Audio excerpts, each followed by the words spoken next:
నజరేయుడైన యేసుక్రీస్తు నామంలో అందరికీ హృదయపూర్వక వందనములండి. ఆదికాండము 41వ అధ్యాయము. 2 ఏండ్లు గడిచిన తరువాత ఫరో ఒక కల కనెను. అందులో అతడు ఏటి దగ్గర నిలిచియుండగా చూపునకు అందమైనవియు బలిసినవియునైన 7 ఆవులు ఏటిలో నుండి పైకి వచ్చుచు జమ్ములో మేయుచుండెను.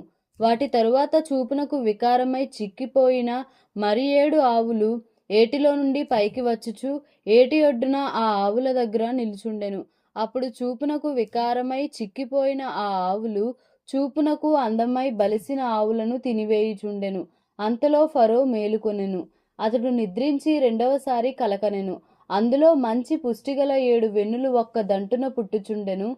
మరియు తూర్పుగాలి చేత చెడిపోయిన 7 పీల వెన్నులు వాటి తరువాత మొలిచెను. అప్పుడు నిండైన పుష్టిగల ఆ 7 వెన్నులను ఆ పీల వెన్నులు మృంగివేసెను. అంతలో ఫరో మేలుకొని అది కల అని గ్రహించెను. తెల్లవారినప్పుడు అతని మనస్సు కలవరపడెను గనుక అతడు ఐగుప్తు శకునగాండ్రనందరినీ అక్కడి విద్వాంసులందరినీ పిలువనంపి ఫరో తన కలలను వివరించి వారితో చెప్పెను గాని ఫరోకు వాటి భావము తెలుపగలవాడెవడనూ లేకపోయెను. అప్పుడు పానదాయకుల అధిపతి, నేడు నా తప్పిదములను జ్ఞాపకము చేసుకొనుచున్నాను. ఫరో తన దాసుల మీద కోపగించి నన్నును భక్ష్యకారుల అధిపతిని మా ఉభయులను రాజ సంరక్షక సేనాధిపతి ఇంట కావలిలో ఉంచెను. ఒక రాత్రి నేను అతడు మేమిద్దరము కలలు కంటిమి. ఒక్కొక్కడు వేరువేరు భావములు గల కలలు చెరియొకటి కంటిమి. అక్కడ రాజ సంరక్షక సేనాధిపతికి దాసుడయుండిన ఒక హెబ్రీ పడుచువాడు మాతో కూడా ఉండెను. అతనితో మా కలలను మేము వివరించి చెప్పినప్పుడు అతడు వాటి భావమును మాకు తెలిపెను. ఒక్కొక్కని కల చొప్పున దాని భావమును తెలిపెను. అతడు మాకు ఏ భావము తెలిపెనో ఆయా భావముల చొప్పున జరిగెను. నా ఉద్యోగము నాకు మరలా ఇప్పించి భక్ష్యకారుని వ్రేలాడదీయించని ఫరోతో చెప్పగా ఫరో యోసేపును పిలువనంపెను. కాబట్టి చెరసాలలో నుండి అతని త్వరగా రప్పించిరి. అతడు క్షౌరము చేయించుకొని మంచి బట్టలు కట్టుకొని ఫరో యొద్దకు వచ్చెను. ఫరో యోసేపుతో, నేనొక కల కంటిని, దాని భావమును తెలుపగలవారెవరునూ లేరు. నీవు కలను విన్న ఎడల దాని భావమును తెలుపగలవని నిన్ను గూర్చి వింటినని అతనితో చెప్పినందుకు యోసేపు, అది నా వలన కాదు, దేవుడే ఫరోకు క్షేమకరమైన ఉత్తరం ఇచ్చునని ఫరోతో చెప్పెను. అందుకు ఫరో, నా కలలో నేను ఏటి ఒడ్డున నిలుచుంటిని. బలిసినవియు చూపునకు అందమైనవియునైన 7 ఆవులు ఏటిలో నుండి పైకి వచ్చి జమ్ములో మేయుచుండెను. మరియు నీరసమై బహు వికార రూపము కలిగి చిక్కిపోయిన మరి 7 ఆవులు వాటి తరువాత పైకి వచ్చెను. వీటి అంత వికారమైనవి ఐగుప్తు దేశమందు ఎక్కడనూ నాకు కనబడలేదు. చిక్కిపోయి వికారముగానున్న ఆవులు బలిసిన మొదటి 7 ఆవులను తినివేసెను. అవి వాటి కడుపులో పడెను గాని అవి కడుపులో పడినట్టు కనబడలేదు. మొదట ఉండినట్లే అవి చూపునకు వికారముగా నుండెను. అంతలో నేను మేలుకొంటిని. మరియు నా కలలో నేను చూడగా పుష్టిగల 7 మంచి వెన్నులు ఒక్క దంటున పుట్టెను. మరియు తూర్పుగాలి చేత చెడిపోయి ఎండిన 7 పీల వెన్నులు వాటి తరువాత మొలిచెను. ఈ పీల వెన్నులు ఆ మంచి వెన్నులను మృంగివేసెను. ఈ కలను జ్ఞానులకు తెలియచెప్పితిని గాని దాని భావంను తెలుపగలవారెవరనూ లేరని అతనితో చెప్పెను. అందుకు యోసేపు, ఫరో కన్న కల ఒక్కటే, దేవుడు తాను చేయబోవుచున్నది ఫరోకు తెలియచేసెను. ఆ 7 మంచి ఆవులు 7 సంవత్సరములు, ఆ 7 మంచి వెన్నులను 7 సంవత్సరములు, కల ఒక్కటే.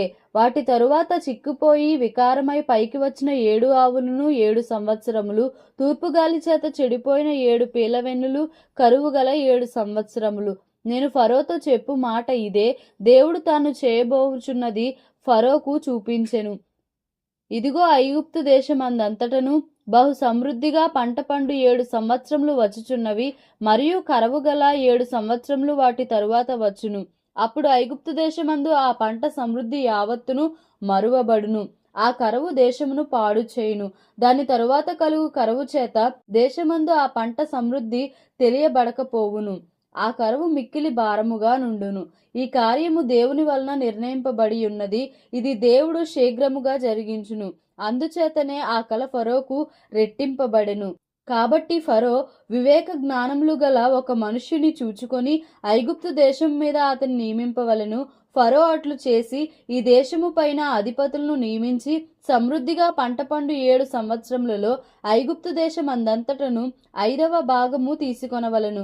రాబోవు ఈ మంచి సంవత్సరములలో దొరుకు ఆహారమంతయు సమకూర్చి ఆ ధాన్యము ఫరో చేతికి అప్పగించి ఆయా పట్టణములలో ఆహారమునకై భద్రము చేయవలెను.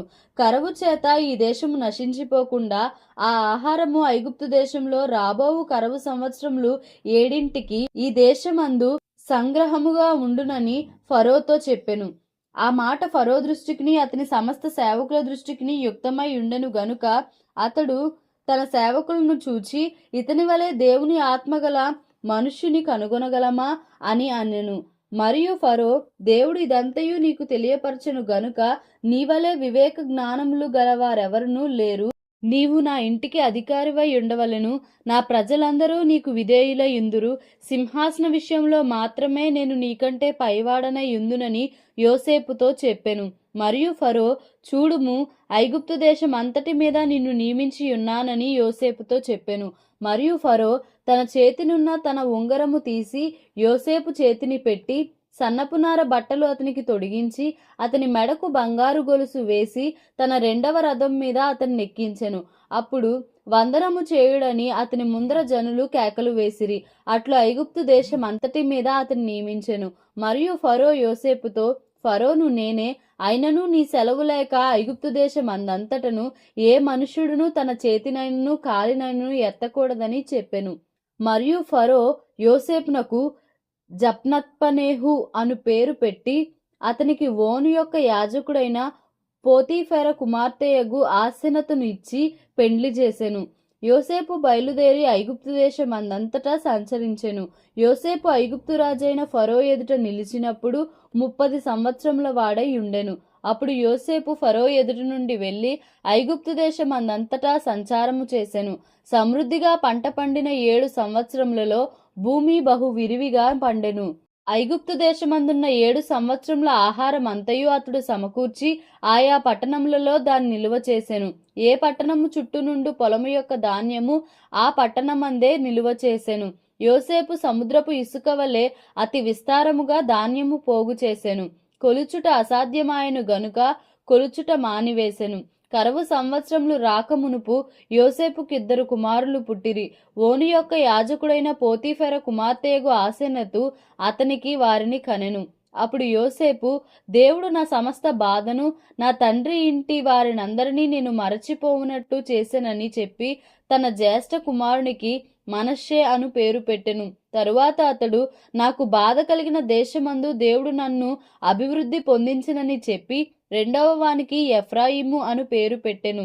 ఐగుప్తు దేశమందు సమృద్ధిగా పంట పండిన సంవత్సరములు గడిచిన తరువాత యోసేపు చెప్పిన ప్రకారము 7 కరువు సంవత్సరములు ఆరంభమాయను గాని ఐగుప్తు దేశమందంతటను ఆహారముండెను. ఐగుప్తు దేశం అందంతటను కరువు వచ్చినప్పుడు ఆ దేశస్థులు ఆహారము కోసము ఫరోతో మొరపెట్టుకొనిరి. అప్పుడు ఫరో, మీరు యోసేపు నొద్దకు వెళ్ళి అతడు మీతో చెప్పునట్లు చేయుడని ఐగుప్తీయులందరితో చెప్పెను. కరువు ఆ దేశమందంతటను ఉండెను గనుక యోసేపు కొట్లన్నీయు విప్పించి ఐగుప్తీయులకు ధాన్యం అమ్మకము చేసెను. ఐగుప్తు దేశమందు ఆ కరువు భారముగా ఉండెను. మరియు ఆ కరువు ప్రతి దేశమందు భారమైనందున సమస్త దేశస్థులు యోసేపు నొద్ద ధాన్యము కొనుటకు ఐగుప్తునకు వచ్చిరి. ఆదికాండము 42వ అధ్యాయము. ధాన్యము ఐగుప్తులో నున్నదని యాకోబు తెలుసుకొనినప్పుడు, మీరేలా ఒకరి ముఖము ఒకరు చూచుచున్నారని తన కుమారులతో అనెను. మరియు అతడు, చూడుడి, ఐగుప్తులో ధాన్యమున్నదని వింటిని, మనము చావక బ్రతుకునట్లు మీరు అక్కడికి వెళ్ళి మన కొరకు అక్కడ నుండి ధాన్యము కొనుక్కొని రండని చెప్పగా, యోసేపు 10 మంది అన్నలు ఐగుప్తులో ధాన్యము కొనబోయిరి. అయినను ఇతనికి హాని సంభవించునేమో అని యాకోబు యోసేపు తమ్ముడగు బెన్యామీనును అతని అన్నలతో పంపినవాడు కాడు. కరువు కనాను దేశములో ఉండెను గనుక ధాన్యము కొనవచ్చిన వారితో కూడా ఇశ్రాయేలు కుమారులను వచ్చిరి. అప్పుడు యోసేపు ఆ దేశం అంతటి మీద అధికారి అయి ఉండెను. అతడే ఆ దేశ ప్రజలందరికీ ధాన్యం అమ్మకము చేయువాడు గనుక యోసేపు సహోదరులు వచ్చి ముఖములు నేలను మోపి అతనికి వందనము చేసిరి. యోసేపు తన సహోదరులను చూచి వారిని గుర్తుపట్టి వారికి అన్యుని వలె కనబడి వారితో కఠినముగా మాటలాడి, మీరెక్కడ నుండి వచ్చిత్రని అడిగెను. అందుకు వారు, ఆహారము కొనుటకు కనాను దేశం నుండి వచ్చితిమనిరి. యోసేపు తన సహోదరులను గుర్తుపట్టెను గాని వారతని గుర్తుపట్టలేదు. యోసేపు వారిని గూర్చి తాను కనిన కలలు జ్ఞాపకము చేసుకొని, మీరు వేగులవారు, ఈ దేశము గుట్టు తెలుసుకొన వచ్చిత్రని వారితో ననగా, వారు, లేదు ప్రభువా, నీ దాసులమైన మేము ఆహారము కొనుటకే వచ్చితిమి. మేమందరము ఒక్క మనుషుని కుమారులము.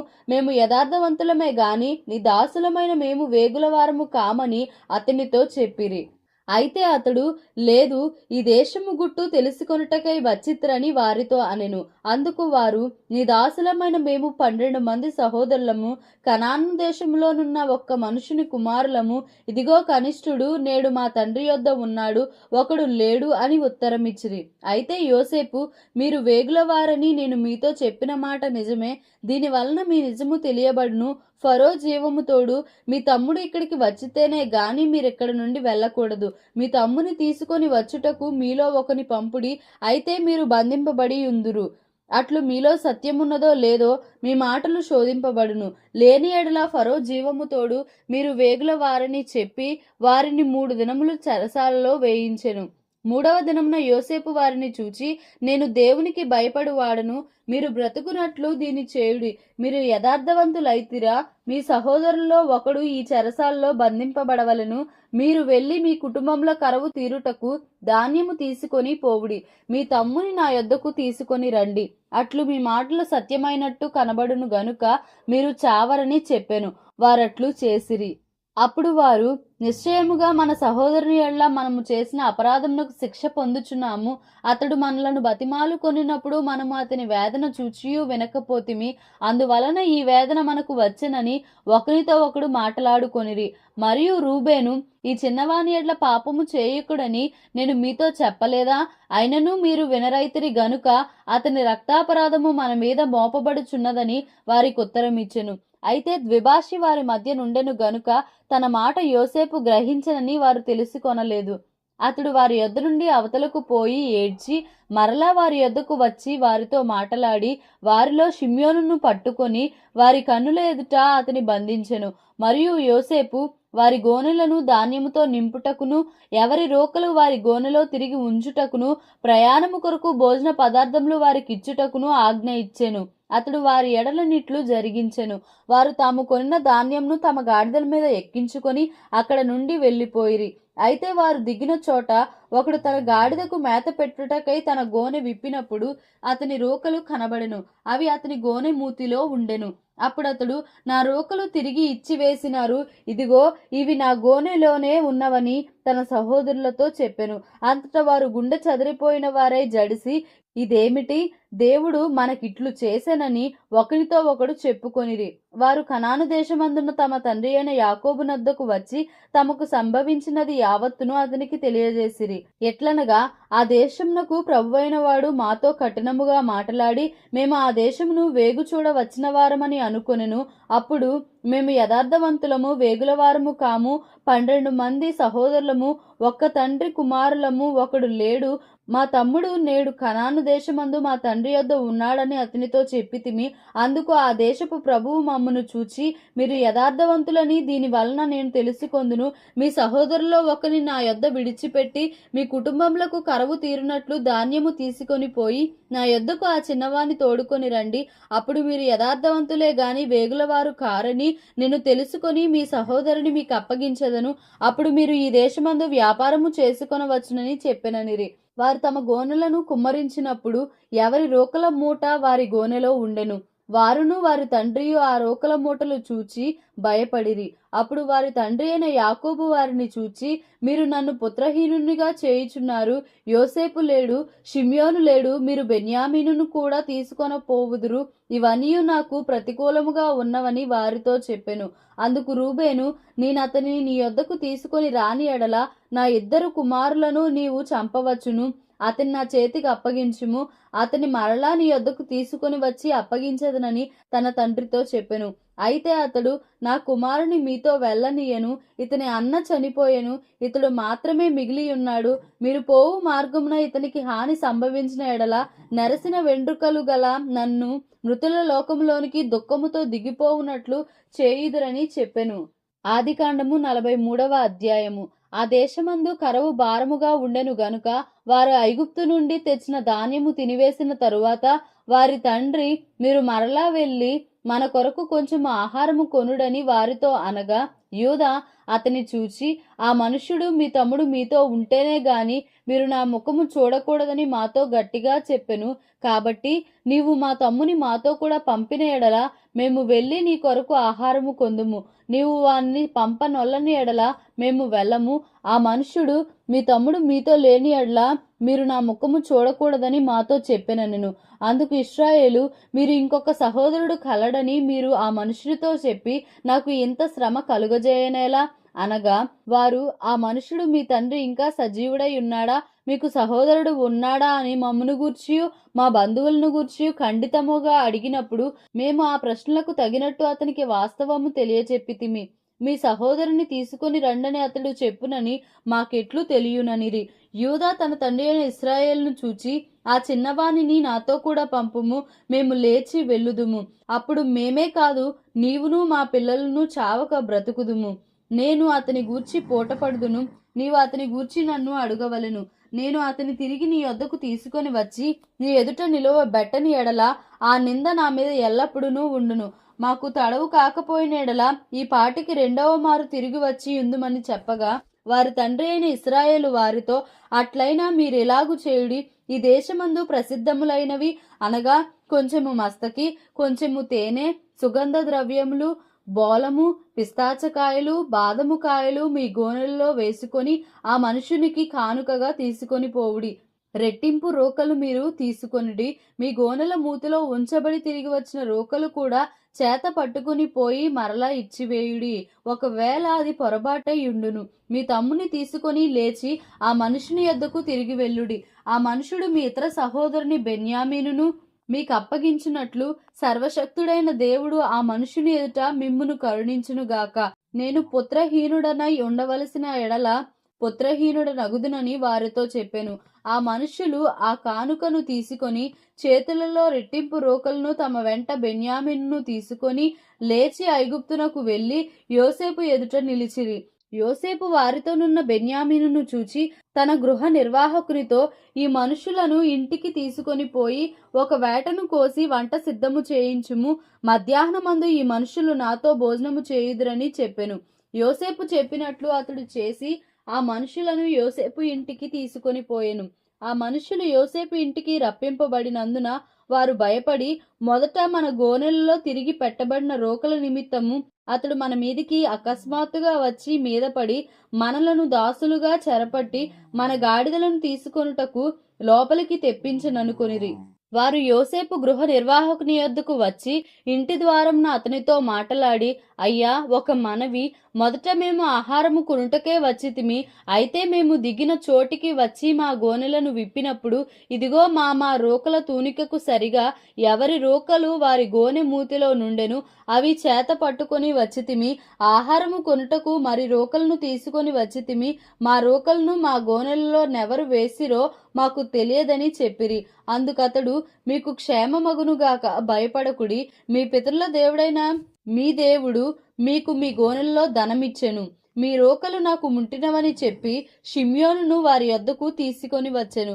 ఆ మనుష్యుడు వారిని యోసేపు ఇంటికి తీసుకొని వచ్చి వారికి నీళ్ళియ్యగా వారు కాళ్ళు కడుగుకొనిరి. మరియు అతడు వారి గాడిదలకు మేత వేయించెను. అక్కడ తాము భోజనము చేయవలనని వినిరి గనుక మధ్యాహ్నమందు యోసేపు వచ్చు వేళకు తమ కానుకను సిద్ధము చేసిరి.